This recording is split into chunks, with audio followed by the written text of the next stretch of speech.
Valendo.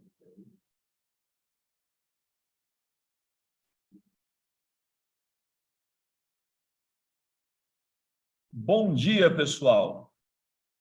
Novamente agradecendo ao Rafael, que tem feito todo o suporte para a gente conseguir estar aqui gravando essas aulas para vocês, minimizando assim os efeitos da minha ausência, né? Muito bem. E agora nós vamos iniciar o estudo do contrato de fiança. E com isso a gente vai encerrar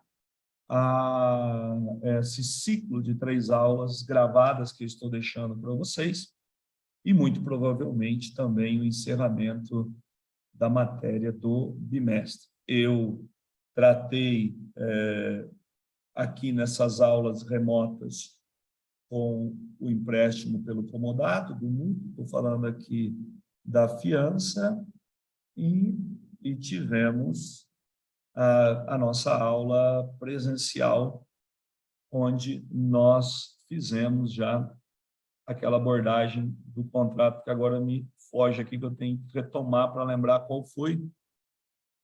Nós fizemos da transação.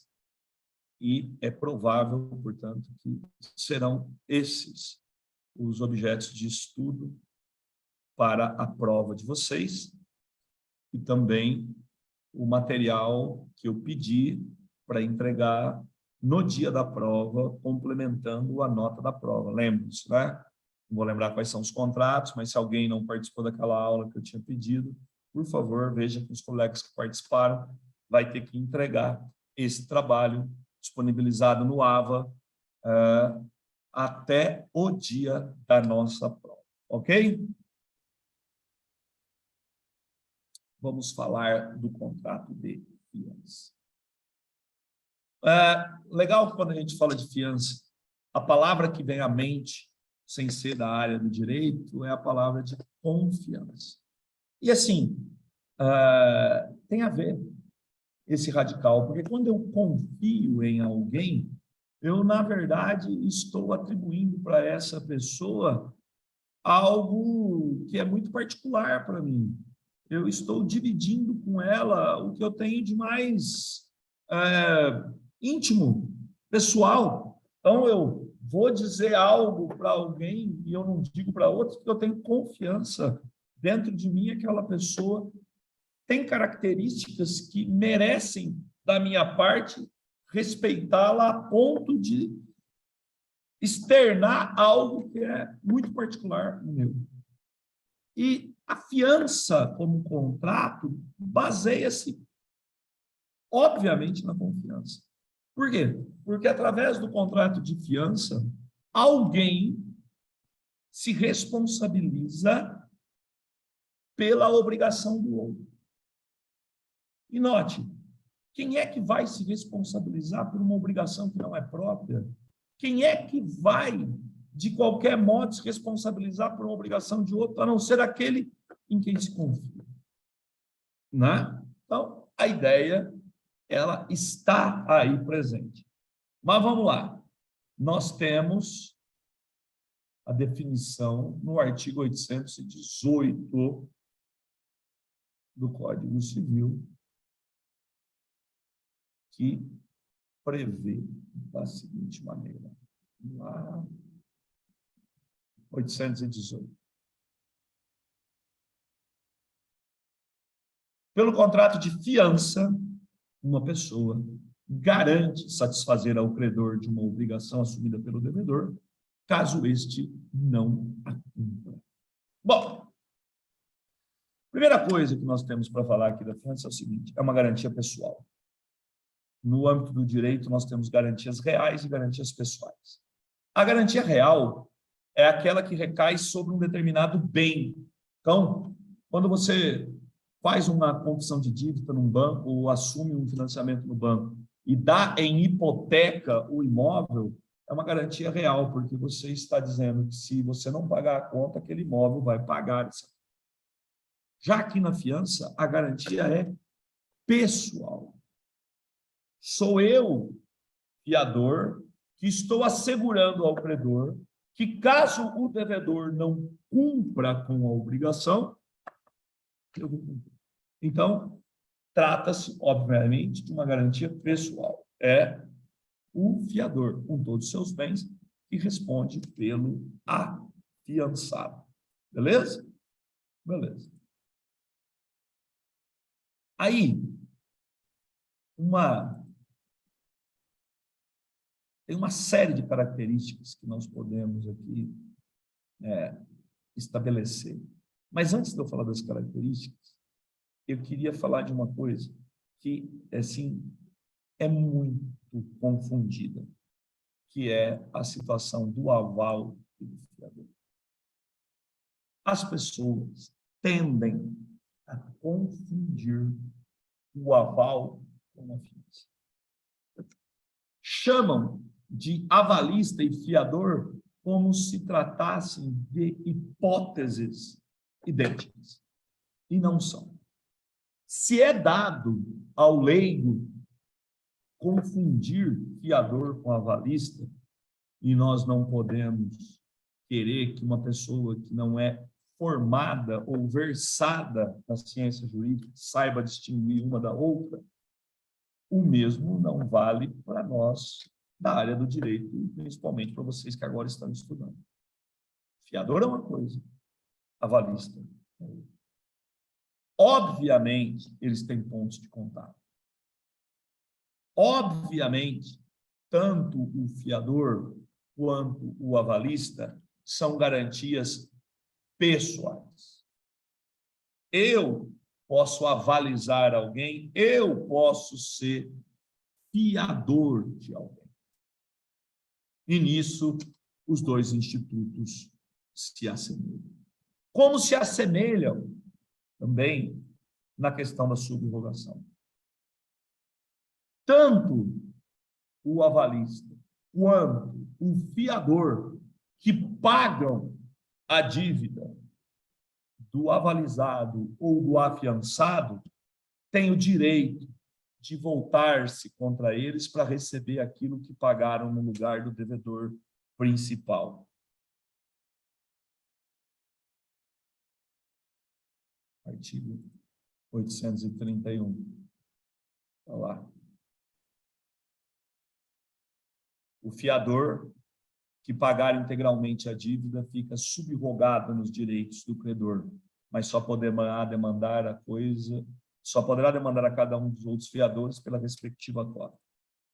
Vamos tratar dessa parte. O fiador que paga a dívida fica subrogado nos direitos do credor. Ou seja, ele tem o direito de voltar-se contra o devedor afiançado para poder receber.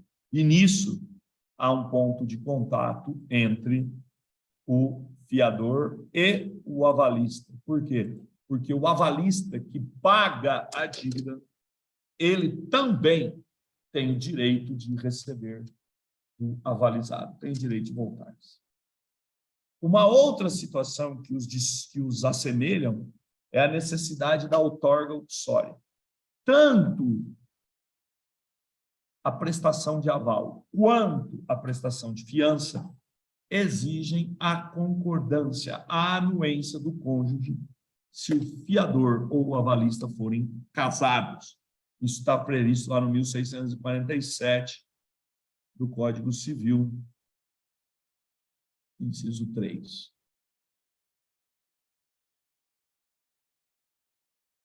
Mil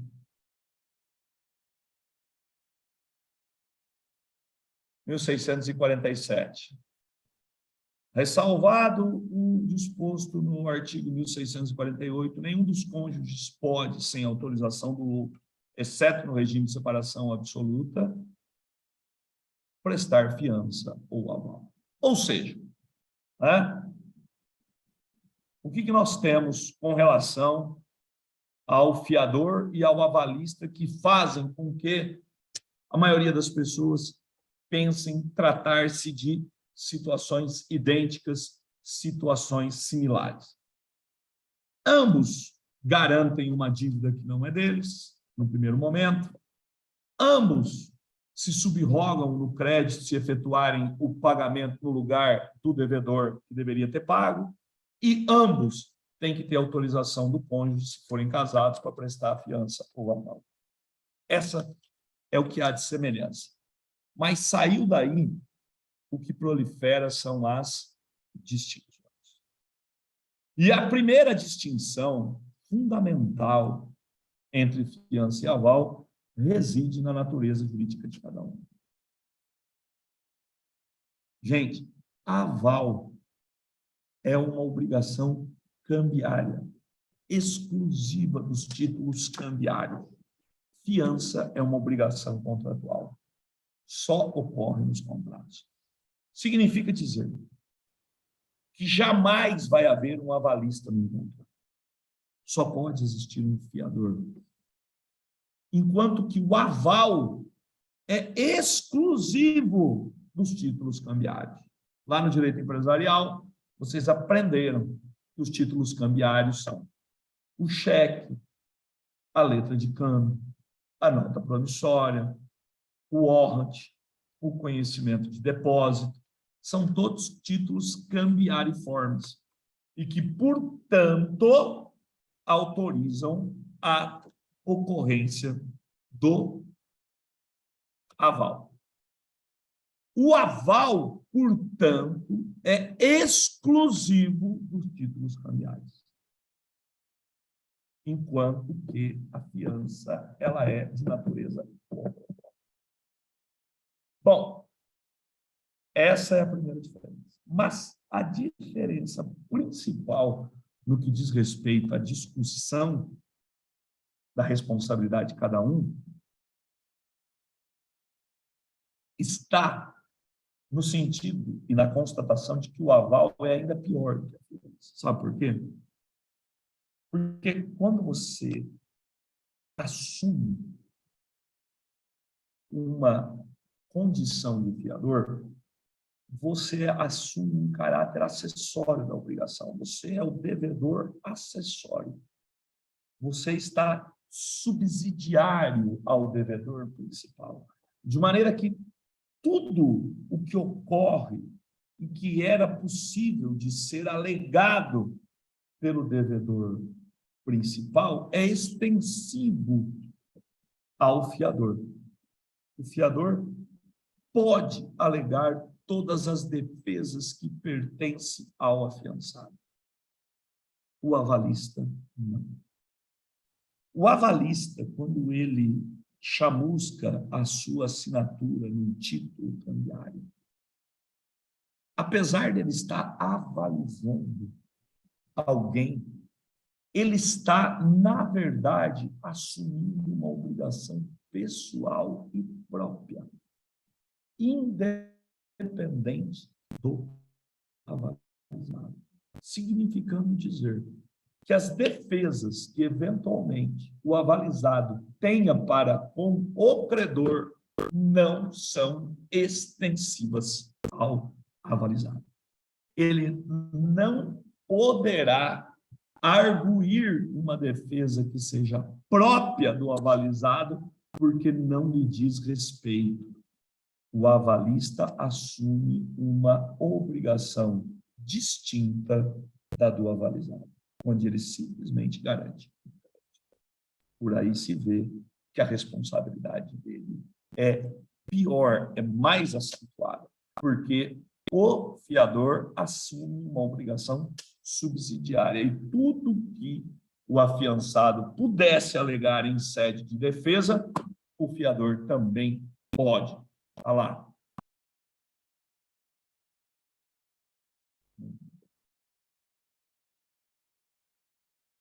Artigo 837.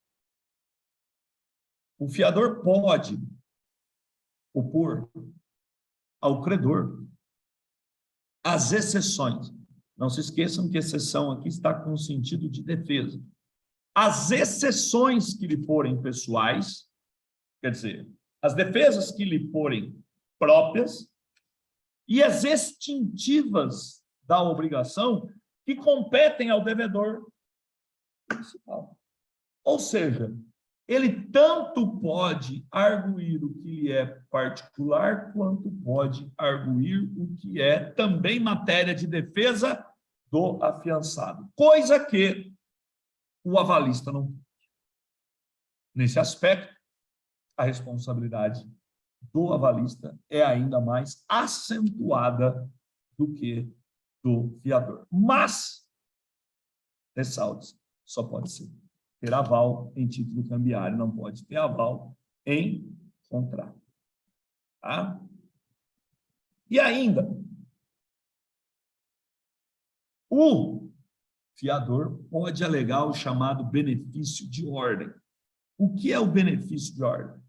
É a autorização que a lei dá ao fiador de poder exigir do credor que, primeiro, vá atrás do devedor principal e, se ele não pagar a conta, aí sim volte-se contra ele, fiador. Coisa também que o avalista não pode fazer. Vamos lá. Artigo 827 e 828. Olha lá.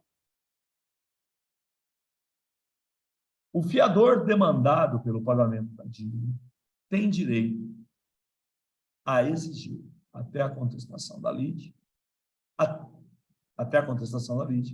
que sejam primeiro executados os bens do devedor. A bem da verdade, para falar bem a verdade, apesar de ter isso aqui previsto na lei, na maioria das vezes isso aqui não ocorre. Por quê? 828 diz assim: não aproveita esse benefício ao fiador se ele o renunciou expressamente, ou 2, se ele se obrigou como principal pagador ou devedor solidário.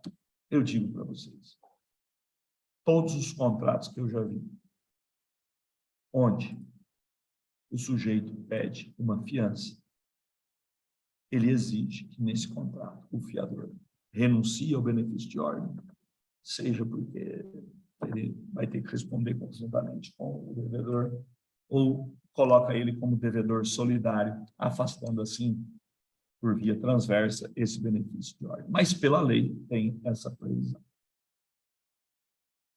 Então, não se esqueça, fiador tem natureza contratual, avalista só de título cambial. Ok? Beleza. Características da fiança. A fiança é uma obrigação contratual acessória. Jamais vai existir um contrato de fiança sem um outro contrato ao qual ele possa estar vinculado. Então, eu tenho uma fiança numa locação, eu tenho uma fiança num mútuo, eu tenho uma fiança num mandato. Por quê? Porque eu tenho um fiador que vai garantir a dívida ou a obrigação de um devedor principal. Tá? E aí prevalece aquilo que vocês aprenderam lá nos bens. Tem bens principais e bens acessórios. Tudo que acontece no principal repercute no acessório, mas o contrário não é verdadeiro. Então, se uma obrigação principal é nula, a fiança vai ser nula. Se uma obrigação principal está quitada, a fiança também estará quitada. Mas, se uma obrigação do fiador é nula, a obrigação principal não se torna nula. Tá? Por quê? Porque daí é uma coisa acessória. É um contrato formal. Por que formal? Porque não existe fiança de boca. A fiança tem que ser por escrito. Artigo 819. A fiança dar-se-á por escrito e não admite interpretação extensiva. Quer dizer, eu não vou atribuir mais responsabilidade para o fiador do que ele tivesse obrigado. Saber qual foi a natureza da obrigação que o fiador assumiu importa em analisar o contrato para justamente identificar isto. Ok? Mais como característica. Interpretação restrita, acabei de falar. Não dá para você aumentar a responsabilidade do fiador se não foi expressamente assumido isso. Limitada. Vamos lá na lei. Artigo 822 e 23. Artigo 822. Não sendo limitada a fiança, compreenderá todos os acessórios da dívida principal, inclusive despesas judiciais, desde a citação do fiador. 823. A fiança pode ser de valor inferior ao da obrigação principal e contraído em condições menos onerosas. E quando exceder o valor da dívida ou for mais onerosa que ela, não valerá senão até o limite da obrigação a fiançar. Veja, não está dito que o fiador tem que se responsabilizar por tudo do afiançado. É possível que o fiador limite a sua responsabilidade. Agora, vírgula, é possível desde que o credor aceite. Porque se o credor não aceitar uma fiança limitada, não vai ter fiança, né? Das duas, uma. Ah, eu sou fiador, mas eu só garanto até esse limite aqui. O credor fala assim, não serve para mim. Eu quero um fiador que me garanta tudo. E aí o fiador vai garantir tudo. Agora, se o fiador quiser limitar a responsabilidade e o credor aceitar, é possível. Mas, para que a responsabilidade do fiador seja limitada, é preciso que fique expressamente ajustada. Se não for limitada, é a regra do 822. Não sendo limitada, a fiança compreenderá todos os acessórios da dívida principal, inclusive a própria dívida principal. Beleza?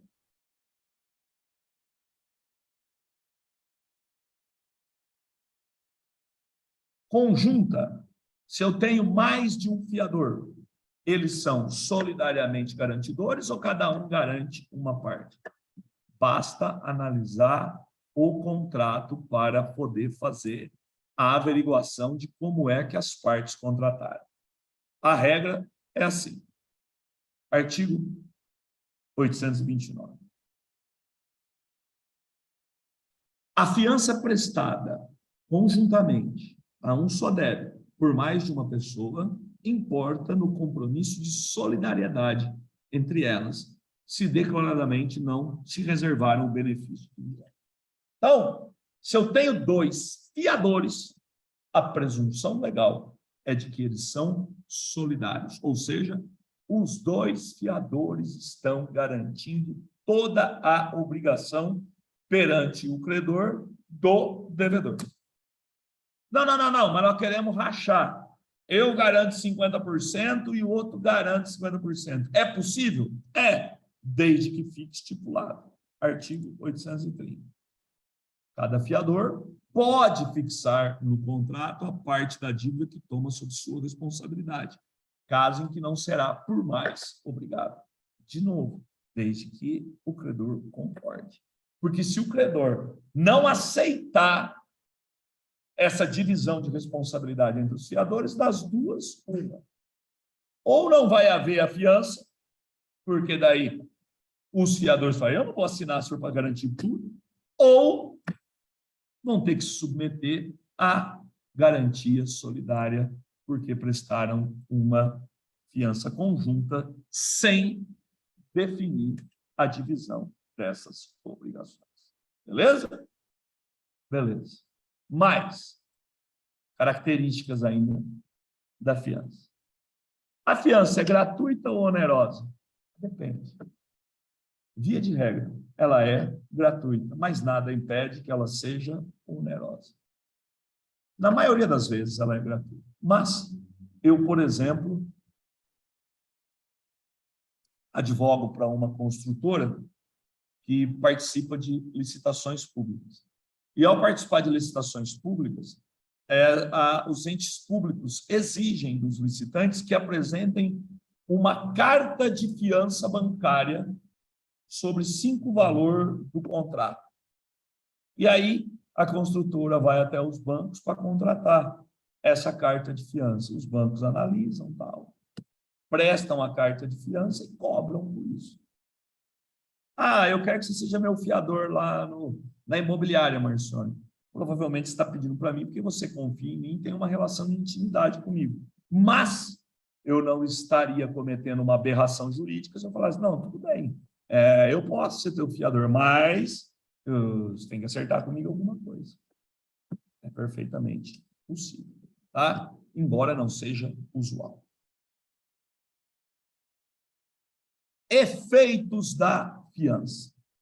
Bom, vamos lá. Vamos trabalhar a questão, primeiro, das perdas e danos. Então, 832 e 833, assim, estipulam.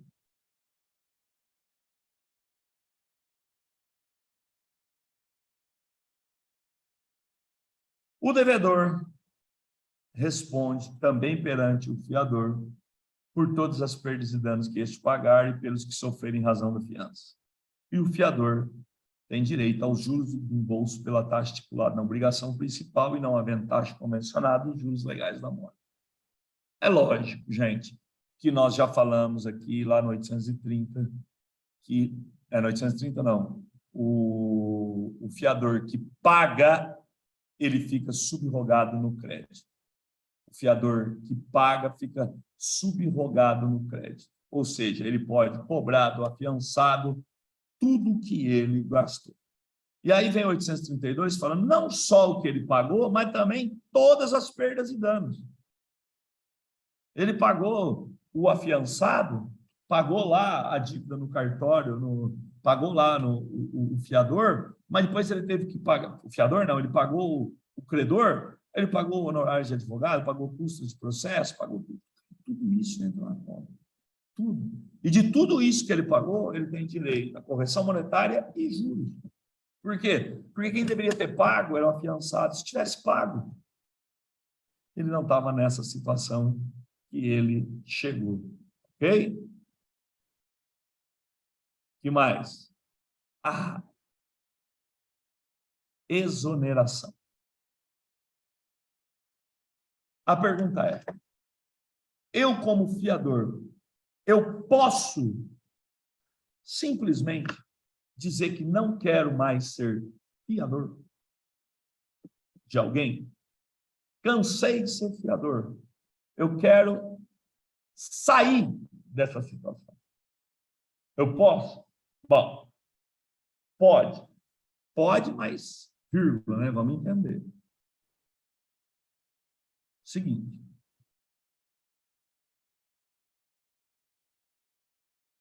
Ó. 835 diz assim.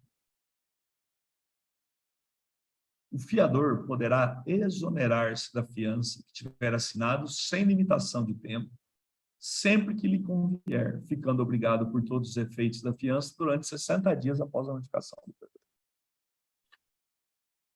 Vamos entender. Você foi tomar um empréstimo no banco que tem o prazo de pagamento de 1 ano. E me chamou para ser seu fiador. Eu fui lá e assinei com ele. Dentro deste prazo de 1 ano, no qual eu sou o fiador assumido, eu não posso querer me exonerar da fiança. Por quê? Porque eu estou com um prazo determinado. Por 1 ano eu vou ser fiador até o vencimento da obrigação. Passou esse ano, o afiançado não pagou e a dívida se prorrogou por prazo indeterminado. Eu sou ainda fiador? Sou, porque prorrogou por prazo indeterminado. Mas eu não quero mais ser fiador, porque agora deu para mim. O que é que eu, como fiador, tenho que fazer? Eu preciso notificar o afiançado. Perdão, o credor. Notificar o credor. Da data que eu notificar o credor, eu ainda sou responsável por 60 dias. Isso nos contratos normais.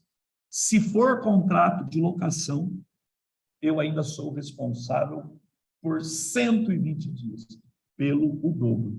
A regra está lá no artigo 40, inciso 10 da Lei do Inquilinato. Então, Se eu for fiador de um contrato de locação, venceu a locação, ela prorroga por prazo indeterminado. Dentro do ano que nós alugamos, eu sou fiador completo e eu não posso me exonerar da obrigação. Mas depois que venceu e ela se prorrogou por prazo indeterminado, eu continuo fiador. Mas eu não quero mais ser fiador. Então, eu preciso notificar o credor. Falar, ó, contrato de locação venceu, prorrogou por prazo indeterminado, mas eu, Marcione, não quero mais ser fiador. Então, estou notificando para dizer que você não venha mais querer cobrar de mim. Beleza? Beleza. Só que aí eu fico com a responsabilidade ainda por 120 dias da data que eu notifiquei. Depois de 120 dias eu estou liberado. 120 dias para o contrato de locação, para os demais contratos, 60 dias. Entendido? Agora, enquanto tiver em vigor o prazo do qual eu me comprometi como fiador, eu não consigo me exonerar da obrigação. É isso. Beleza? Beleza. O que mais? É uma obrigação transmissível. Vamos ver isso aqui.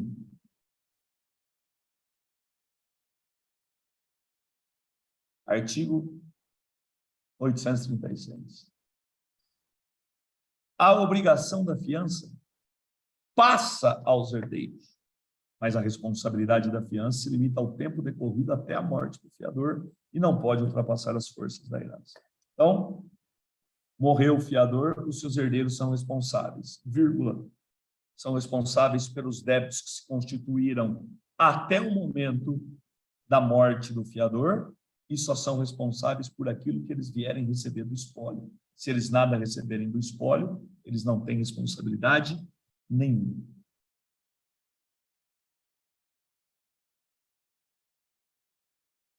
E por último, inércia do credor. Essa aqui é uma situação muito peculiar e muito interessante. Seguinte.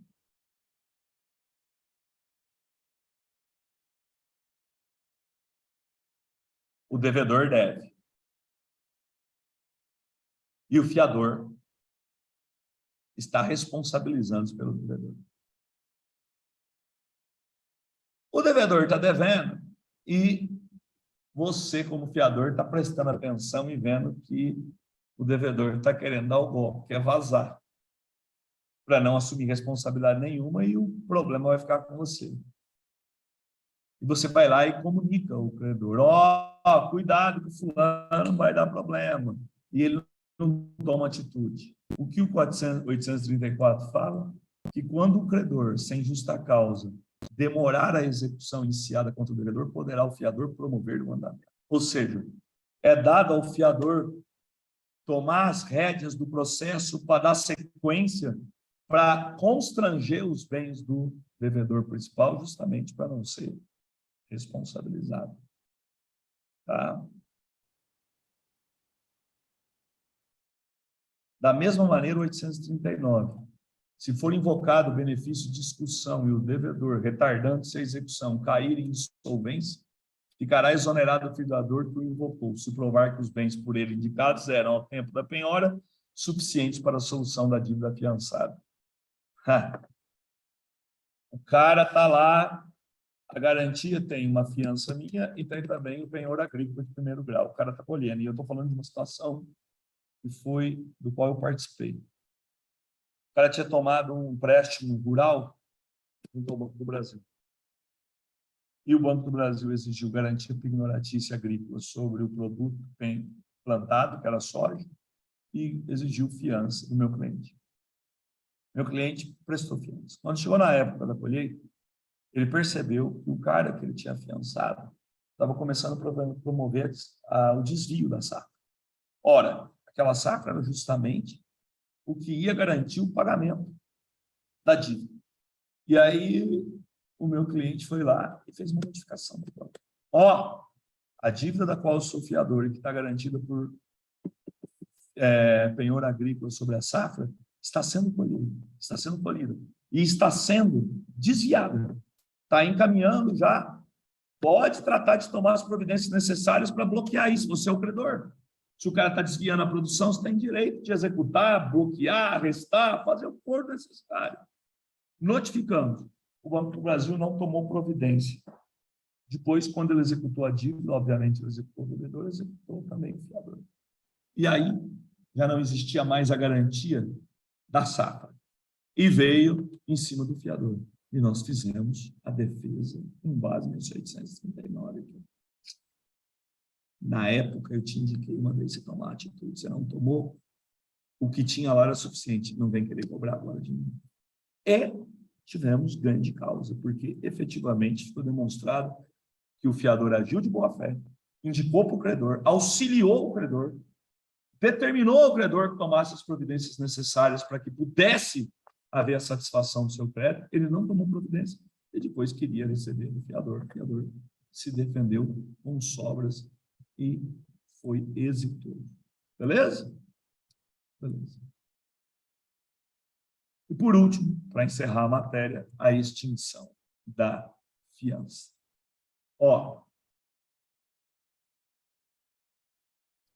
A fiança tem algumas modalidades previstas na lei que alteram a responsabilidade do fiador. Quais são elas? Vamos lá. Está lá no artigo 838.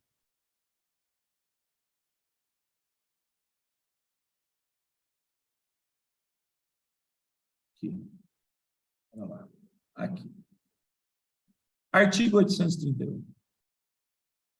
O fiador, ainda que solidário, ficará desobrigado.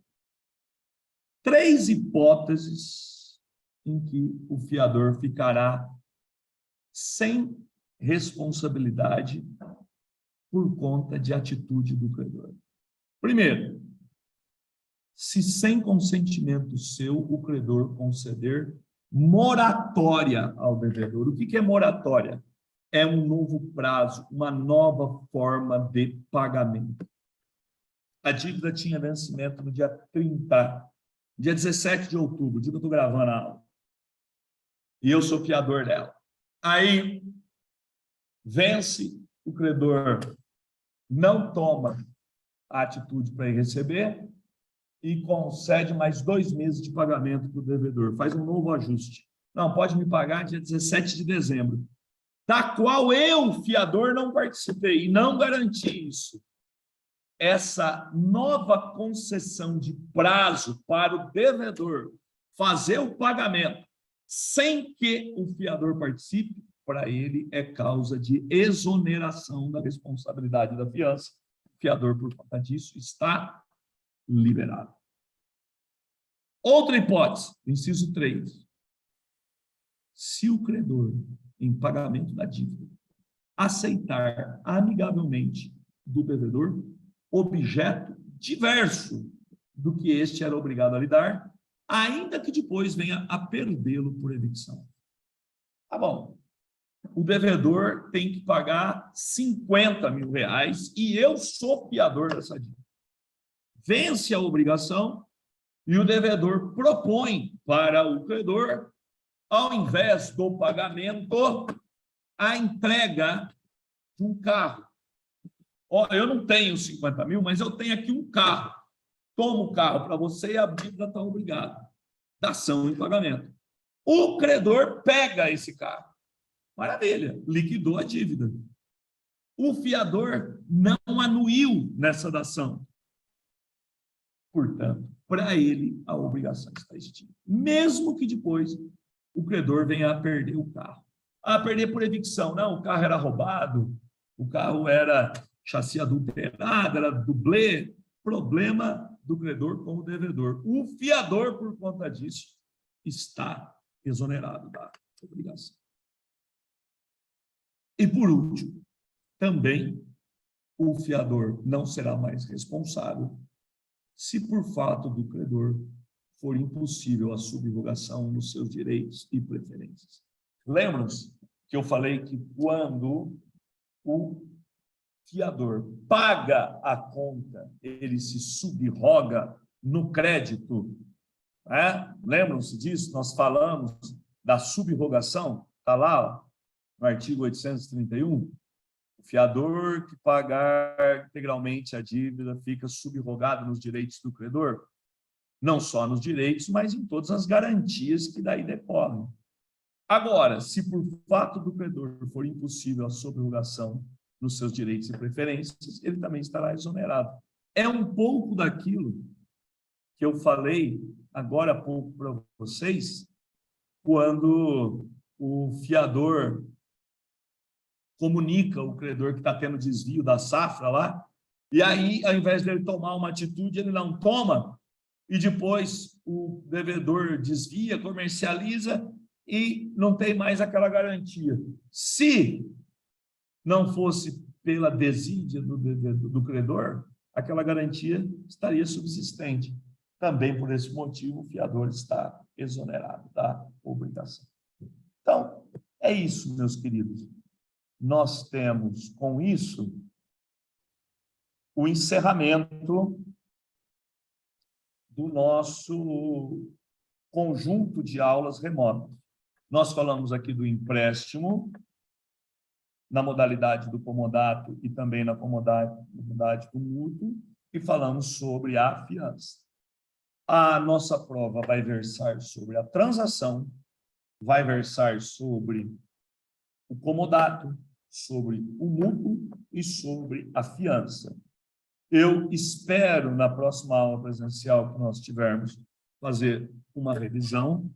Fico muito satisfeito se vocês trouxerem as indagações, porque não dá para a gente ficar fazendo a retomada das aulas todas. Então, se vocês trouxerem as indagações, fica melhor, e aí a gente soluciona, eventualmente, alguma dificuldade sobre essas matérias que nós falamos remotamente. Agradeço imensamente a vocês por terem me permitido isso. Quero agradecer também publicamente aqui o Rafael, que me deu todo o suporte para que eu pudesse estar fazendo isso, e desejar uma boa sorte para todos vocês. Muito obrigado.